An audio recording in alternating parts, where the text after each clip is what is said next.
As well as being president of SEM Plastik, he's active as a board member of several non-profit organisations, the HACEP, the Turkish plastics industry, PADCA, PlasFed, and two or three other of the Turkish industry associations. So he's very active in those things. He's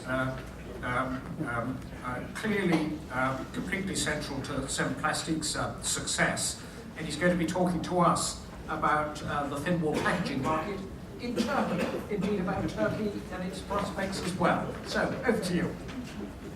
Thank you very much. Good morning, ladies and gentlemen. I'm happy to be addressing you, my colleagues here. This is going to be my first time in this conference, and my first time I'm speaking here, so it's not going to be an easy one. So, first of all, my subject is going to be about my country and its situation on packaging, and especially on the Thinwall packaging market. I'd like to start with the general idea, because we know that the packaging is related with the GDP growth. So I'd like to put out what is the current economic situation of Turkey in a short while, so that we can understand where will the packaging will go. Thus, the Thinwall packaging. So, when we look at the GDP growth of Turkey, we know that last year it was in one of the quarters, I think the third one, was highest growing country, even bypassing China and becoming the first one. But at the end of the year, you could see what is the GDP growth for a long run, starting from 2001 to 2012. The 2012 number is a little bit estimation because we still have one more month. But you could see that Turkey is enjoying good GDP growth. So, as I said last year, it was one of the best ones in the world, actually the best. But what happened is that the government wanted to have some, let's say, slowing down of the economy so that it's a more sustainable growth. But we can see that after this GDP growth in the last 10 years, what we have come is that Turkey become the 16th biggest economy of the world now, with it's in the top 20 economies of the world. The most important thing, while now we are addressing in Europe, I think is one of the factors when we want to speak about sustainability, would be the public sector gross debt stock, which is the main problem of EU at the moment. So we can see, you know, the Maastricht criteria is there at 60, and Turkey is much more below of that one. So I think that we are one of the best ones in Europe if you compare the public sector gross debt stock. So it means that we have, on the long run, a sustainable market. This is a very important issue because we know that the main fragility in the European countries, EU, is this public sector gross debt stock. So we should be lucky about that, and we can be more reluctant about this number. Export performance, that's important for Turkey, because Turkey has a high population, huge population, it has a good domestic demand, but also export is very important for Turkey, because to grow in a way, especially on the packaging, you need also an export market, because so that you can balance the domestic one. And also we have to talk about the currency, which is very important on the export issue. So we can see that the export performance of Turkey is really brilliant for the 10 years, for the last 10 years, also the last 2 years. And I will add something about that, about the export performance.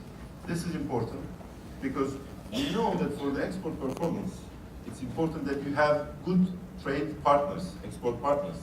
So our best partner was EU. Turkey was mainly exporting to EU, also in the packaging business. And if you take the total export of Turkey, it should be around 50%, 50 and more, if you get 3 or 4 years back, exported to EU. So it was a big fragility, risk for the Turkish exports, because the problem in EU spread to Turkey because of the export business. But what is good is that in the last 3-4 years, the Turkey's export target countries has changed a lot. It moved from EU to mainly the neighboring countries, and also different countries like Africa, more faraway countries like Latin America and US. So by this way, especially with the Africa and Middle East, Turkey has gained what it has lost in the EU market. You can see the increases what Turkey has made in the last years in the different markets. They are incredible numbers. So what is good for Turkey is that now Turkey is enjoying the EU's loss with other markets. This is what it is also in the packaging market, which we will see later. So how we look at the future of the economy now, as I said, the government is trying to make some slowdown in the economy because the main thing is that they don't want more foreign trade deficit. Foreign trade deficit comes from importation of goods and exporting of it with a small value so that you still have more trade deficit. And to slow down, they would like to make it a more sustainable growth. So last year, beginning of this year, 2012, they decided that the growth should be more sustainable, and they had a target of growth of 4%. These numbers were beginning of the year. And what had happened is that that in 2011 it was 8.3, and the target was 4.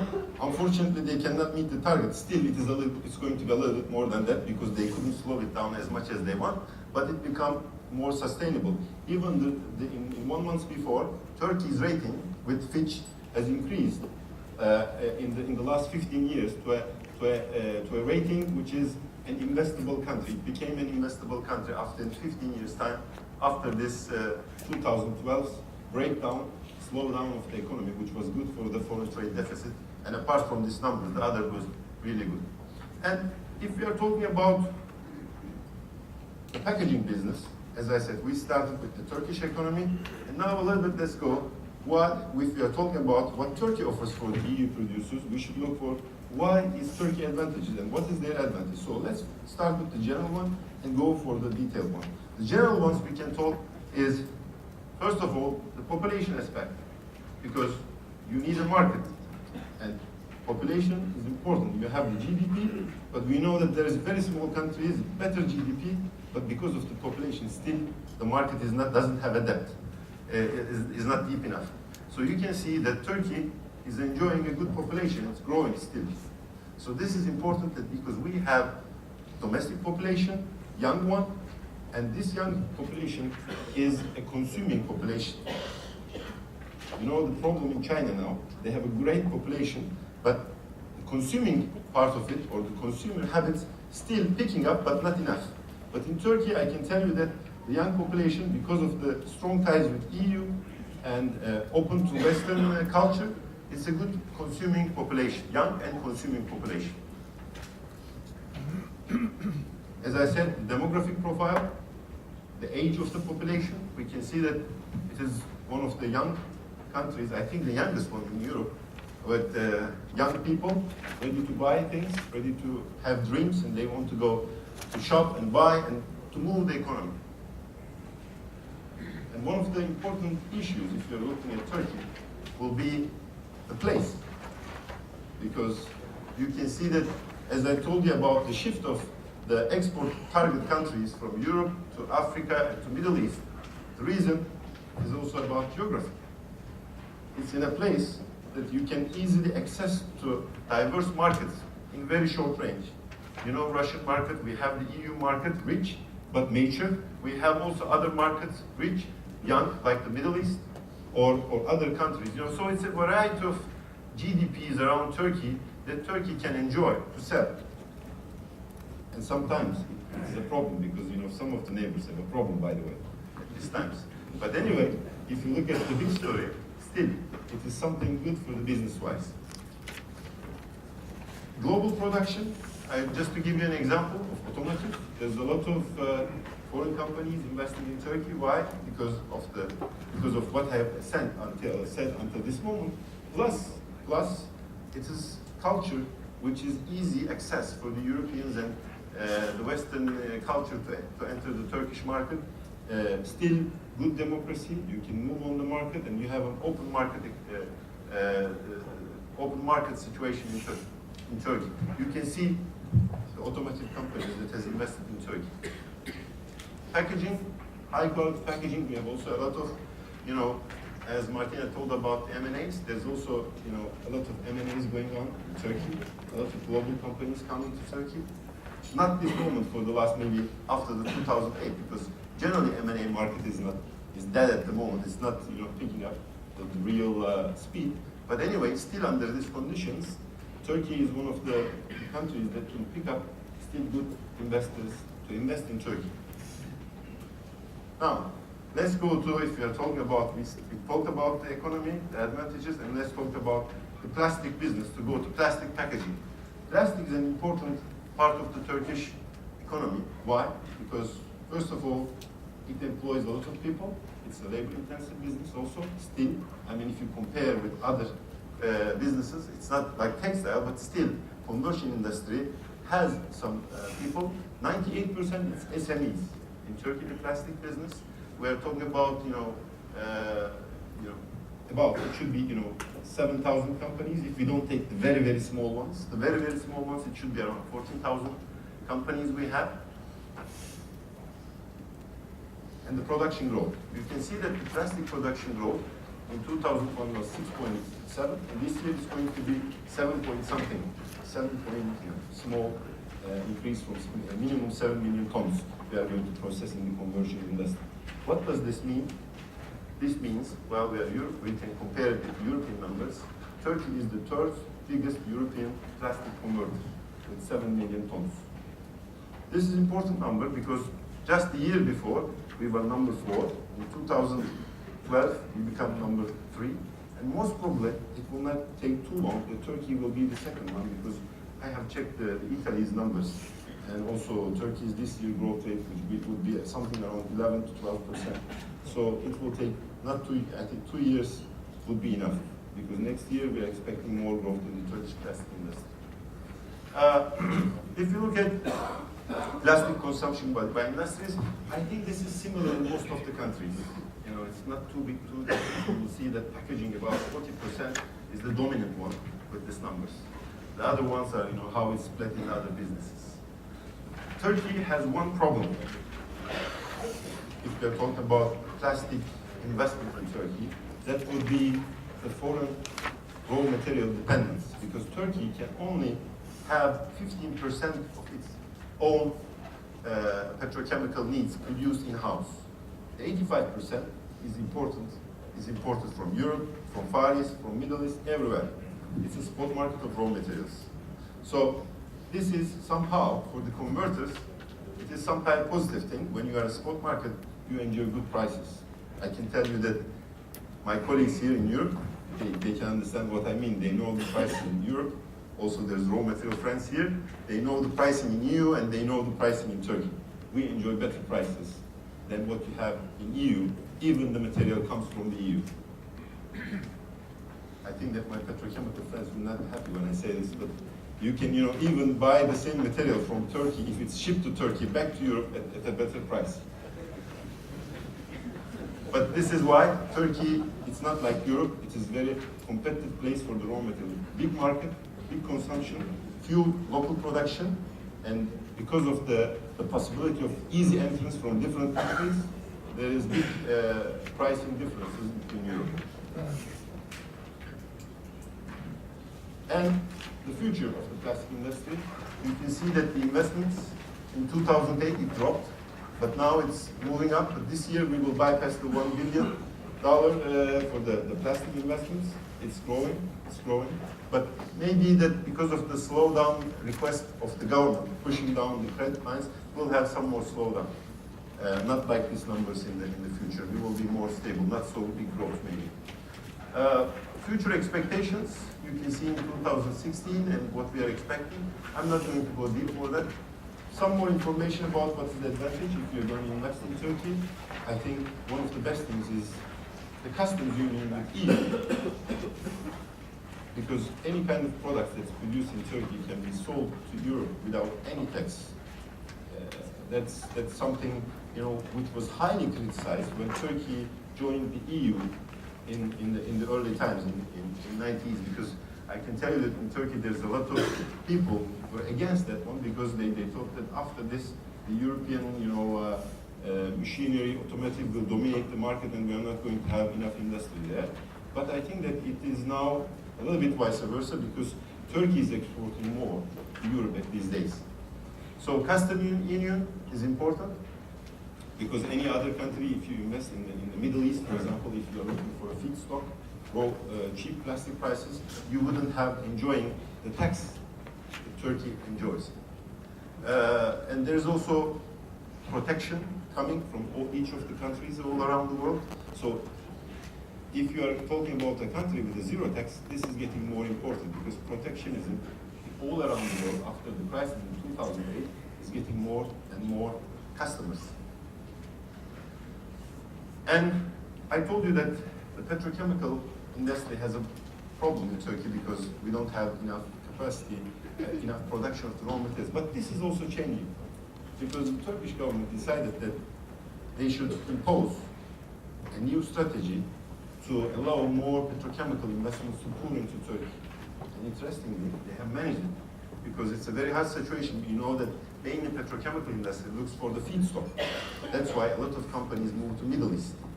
But also there's a new trend after 2008, that is the material, the investments will go to the market also better than the feedstock. So the idea of the government, we have the market here, we have the conversion, so why not the people can make investments here? Well, it's so easy. If you could make up a little bit taxes for the other companies, other countries that export to Turkey, with some exports it will be more favorable for the investors. And they did it, for example, for the PET, Turkey, before 2 years, was a net importer. Just about 25% it had the production, the rest was imported. This year, it's about, I think, 60–70% domestic. And next year, Turkey will be a net PET exporter with the expansion of new capacities. There's, I think, 3 new big capacities that's going to start in Turkey. So there will be a lot of material from Turkey coming also to Europe because we have extra stocks of PET. Also, this is the same case for the other materials. This is the general strategy of the government. We don't like it as converters at this moment because during the transition period, Turkish converters will have some period which can have, we will have more higher prices for the domestic. This is not good because the government would like to protect the petrochemical industry. That would be not favorable thing. But anyway, because of the special export legislation, we can export even without the taxation. And you know that Turkey is under the EU process.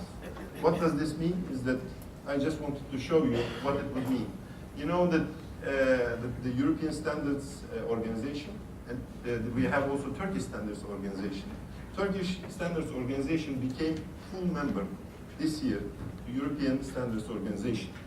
So the voting of Turkey, you could see France, Germany, Italy, Turkey, and United Kingdom, the biggest one. So if Turkey joins the EU, that would be the voting of Turkey, voting power of Turkey in the EU.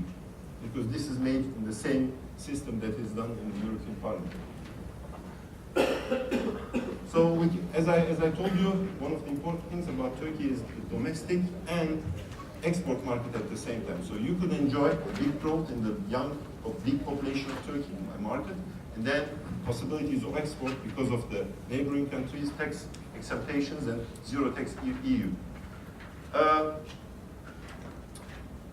It is not like, we have comparison with the other countries, but I'm not going to go deep in that one, because I would like to go past the more packaging side of this. Also, as I said about the petrochemical investments, because of this, transition period, we will have a lot of domestic petrochemicals, a lot of imports, so the fight will be bigger, and we hope that we are going to have plenty of raw material. We will be one of the best raw material sourcing countries, which is very important for our business. We talked about logistics, political historical ties. I told you about the possible markets that Turkey is enjoying to export and what he has achieved on the numbers.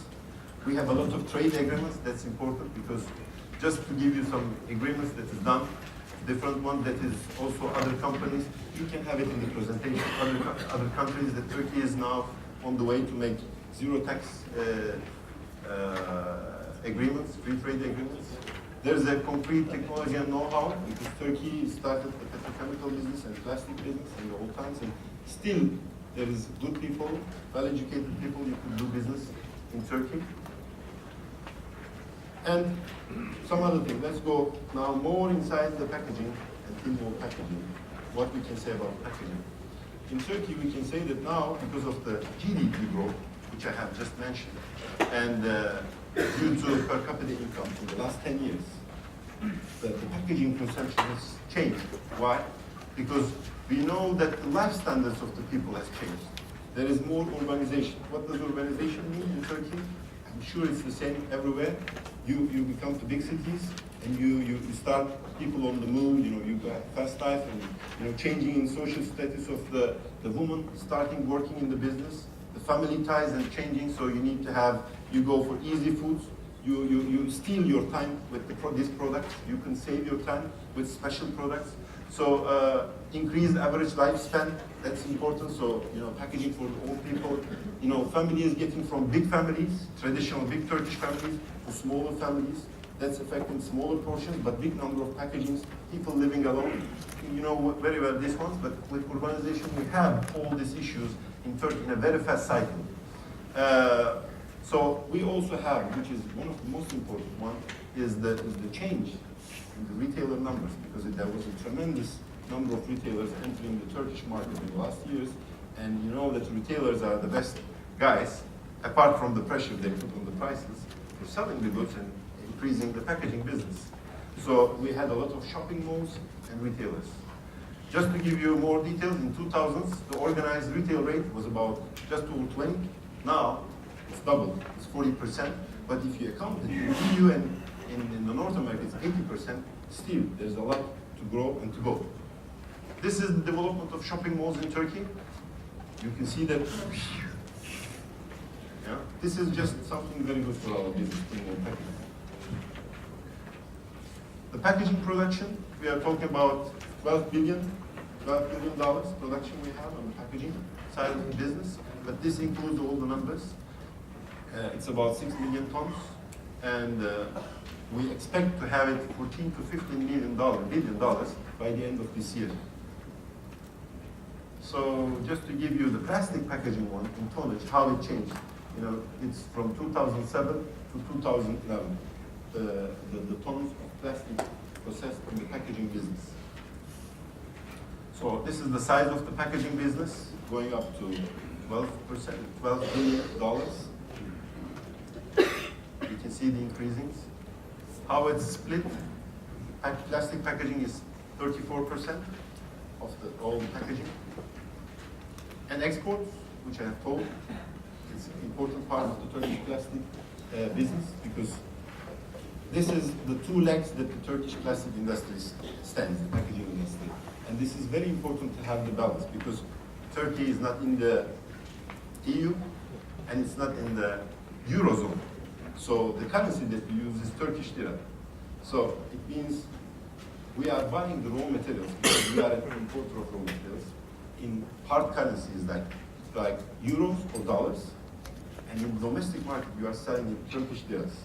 So this is a risk for any Turkish producer. So if you have also export, that's a natural hedging. You have diverse market, that's a hedging, and you also save yourself from any currency fluctuations. For the last 10 years, we don't have big currency fluctuations, but this is always, an important issue if you are buying big amount of your goods in hard currencies and selling your own country's money. So this is important, Turkish packaging exports, and Turkey is exporting a lot of countries. And you can see that in 2011, Germany, England, Iraq, France, Iran, neighbors, EU, it's a mix. Middle East, Russia, Greece, this is the top 10 countries. Yeah, and 68% of the packaging export is the plastic packaging export. So we are the dominant one in the packaging export business. When you look at the Turkish packaging sector exports, we can have the numbers here. Just you can go up and check after the presentation. I will not go inside this one. The breakdown, how much percent goes where. And this has changed, by the way, in 2012. In 2012, the champion is not Germany anymore. It's Iraq. Iraq is the biggest exporting partner in this packaging field, because that there's a lot of new investments and new markets in Iraq, and Turkey, by nature, is a neighbor, close neighbor, easy to access, and also very strong ties, especially in northern Iraq. Turkey has made all these investments and everything, and still Turkey enjoys a lot of exports to northern Iraq. I have told about the raw material case. about Turkey is, having cheap material because of the being the spot market, because that European companies and pushing their, dumping their material in the Turkish market when they don't want to ruin their market in EU. This is somehow one case, but there is another case. After the 2008 crisis, Chinese government, which is the biggest importer of petrochemical products, all the Far East guys are meant to be put their companies just to export to China. They decided, the Chinese government, to move the economy. Let's make investment on petrochemicals. So even though they don't have the feedstock, they made a lot of petrochemical plants. And these petrochemical plants just started, or some of them are going to start. What happens when they start? All these Far East guys, which are meant to export to China, they will lose the market. All these extra Middle East capacities, without conversion in their own countries, which is meant to export to China, the first stage, they will need another market. So Turkey will be the right market, and a lot of Middle Eastern and also Far Eastern companies are trying to push their raw material to the Turkish market. That's something good, because we know that the biggest cost in our business is the raw material. Just to give you some fluctuations of the price, how it changes, so you can maybe compare it with your own. So I will go more detail now, to go inside the Thinwall packaging subsectors, what we can say about them. For example, chilled dairy. If we are talking about the dairies in Turkey, dairy business is, I think, one of the best parts of the volume business, still enjoying some margin in Turkey. Because in the dairy business, first of all, Turkish people they really like to eat dairies. Yogurt, is a Turkish name, first of all, which is spread all around the world. Natural yogurt is Turkish. After the tea, Turkish tea, it's the second cultural big thing. So we have a huge market, and the interesting thing, and we have a special drink, ayran, made from yogurt. This is the huge selling product. And these products are all packaged products. And it's easy, everyday life, people consume. This is growing tremendously. Why? Urbanization, as I said, people going to smaller portions, they eat a lot, and also cultural shift, because yogurt is somehow related with good living. And urbanization has become more and more in the life of people that we have to eat healthy. And the first thing, if you ask the Turkish people, what is the healthy food, they will say to you, yogurt. So this is affecting good our business. Second thing is ayran and milk. Ayran, this special yogurt drink, is so much popular in Turkey. Before it was meant to be a villager drink. Generally people from the village, farmers drink this one. But now when you go to very popular places in Turkey, everybody will enjoy this one. And that would be culturally something very positive to drink this one. So it's enjoying a lot. And the government regulations is changing. So now they put this year a new regulation that all the school kids will drink milk. Now they're trying to change this one from milk to ayran. So if they do this, we will enjoy good sales. I mean, incredible. If when you see the demographic of young people in Turkey. So catering and disposables, the fast food business is growing. McDonald's, Burger King. This year, McDonald's grow in the sales 50% only in Turkey. Sales, I'm not talking about how many stores they open. They grow 50%. Burger King, I think they have stores around, now they should be something around 400 stores in Turkey, but they are growing very fast. So catering business is important. Vending machines. Before, vending machine is a very small business still in Turkey. It's small, but it's growing. It's growing. So we will have the vending business growing in Turkey. Catering, the fruit and vegetables. You know that Turkey is the grower of fresh fruits, vegetables, and herbs. But until now, in the domestic market, it was not sold on an organized packaging. I mean, we didn't enjoy enough of the market. But now it's moving on this direction because of what I have told about the mega trends in the Turkish market. And because of the retail chains, because of the people looking for a better life, organic ones, organic products is increasing. So organic products, for example, is a good market target for the bio products. We have bio products, small but picking up for the organic foods. This is one of it. Meat, fish, and poultry. We know that GDP and protein consumption is somehow related. It's something like directly related. And GDP is increasing, and people are eating more meat, fish, poultry. So that's an important thing. And there's some new regulations coming out. What's meant is that this will maybe affect also a good barrier film market in Turkey, because the government is looking now ways to improve the shelf life and the hygiene of the meat products. So they are now discussing on that. That's an important issue that we are looking into. Frozen food and ice cream business, thanks to Unilever. I think that some people are here. They have grown the business incredibly in Turkey, the ice cream business. They have done a great job, so thank you for them. But still, the market is growing great numbers. But frozen food, the other frozen food business, is still not the taste of the Turkish people. It didn't grow, although there have been some big investments in the last 2 years, still it didn't pick up. Delicatessen, this is good time with the new, as I said, the retailers business and new regulations. For example, we have been new regulation for the last 1 year about the cheese boxes, because if you're displaying cheese, you have to put it in some kind of a PET hinge box, and you have to display it like this in the shelf, even though it's not a long shelf life product. So you have a lot of usage of plastics, plastic Thinwall packaging in this one. Bakeries, confectionaries, it's a good domestic, but also a big export market. There's a lot of Turkish companies exporting this products, packaging products, all Europe, all these countries which I mentioned. Yellow fat is steady growth. Chilled ready meals and meal components, it's picking up, but slowly. So, now the final remark is per capita packaging consumption and expectations. Now, we know that in Turkey in 2010, we had $140 per person. In North America and Canada, this is $300 to $400. And in West Europe, $200 to $300. Japan, $550 per person. Thanks to, I think, barrier products they like a lot. And in 2010, as I said, 140, in 2011, 160. But our estimation for 2023 is that it will be $300 per person. So it means a huge market potential lies in Turkey. And the Turkish government this year has declared a new incentive for the investors in different parts of Turkey.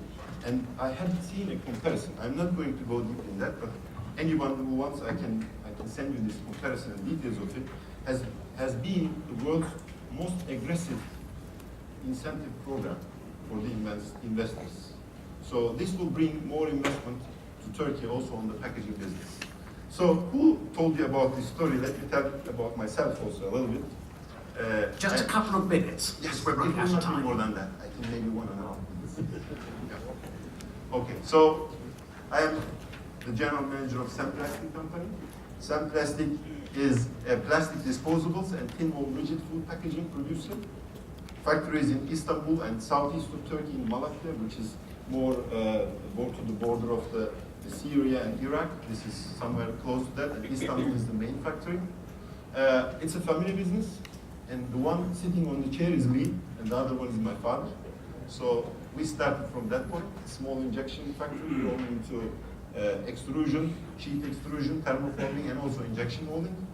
So just to give a little bit, insight where we do business, how we do business, and with who we do business. You can see a lot of our products when you're flying with airlines. This is the disposable side of the business. In Emirates, in Qatar, in Lufthansa, we sell Turkish Airlines for sure. Singapore, fast food chains, we are dealing with a lot of fast food chains, the biggest ones. Food packaging, we do with most of the good packaging companies, global ones in Turkey, and retailers also. What we have done until now, we have done quite innovative things. We try to do it because, as I told, the market is ready for that. What we have to do is to move, and we try to move. We export for the last 4 years. We are the biggest exporter of our field in Turkey, also this year. We are one of the fastest growing companies in our business for the last, I think now it's going to be 4 years. 4 years time, with a lot of innovations on petrochemical products. For example, together with our friends from Milliken, we developed some products with Turkish local petrochemical companies, some special product designs. And so this is our story, which is the part of the market story which we have come here to this stage to address you. So I'd like to thank you very much for listening to me. And please, if you have any questions, this is my email. And I would like to have a special thanks to Turkish Packaging Manufacturers Association, which has given a lot of data, which is not hard, which is very hard to find in Turkey. Thank you very much.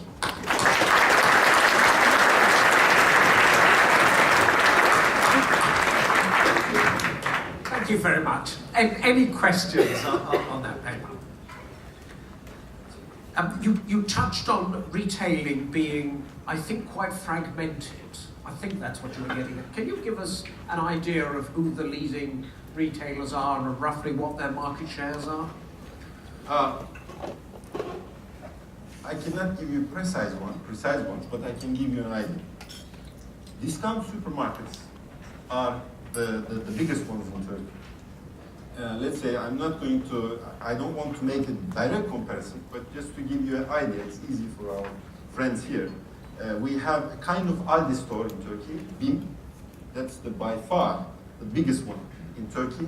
They enjoyed something around, now I think it should be around 4,000 stores. I think they are, if you compare with their, second competitor, by far, they are far away from them. Then you have, after BİM, you have other, big retail chains, like the global ones that you can see, in all Europe.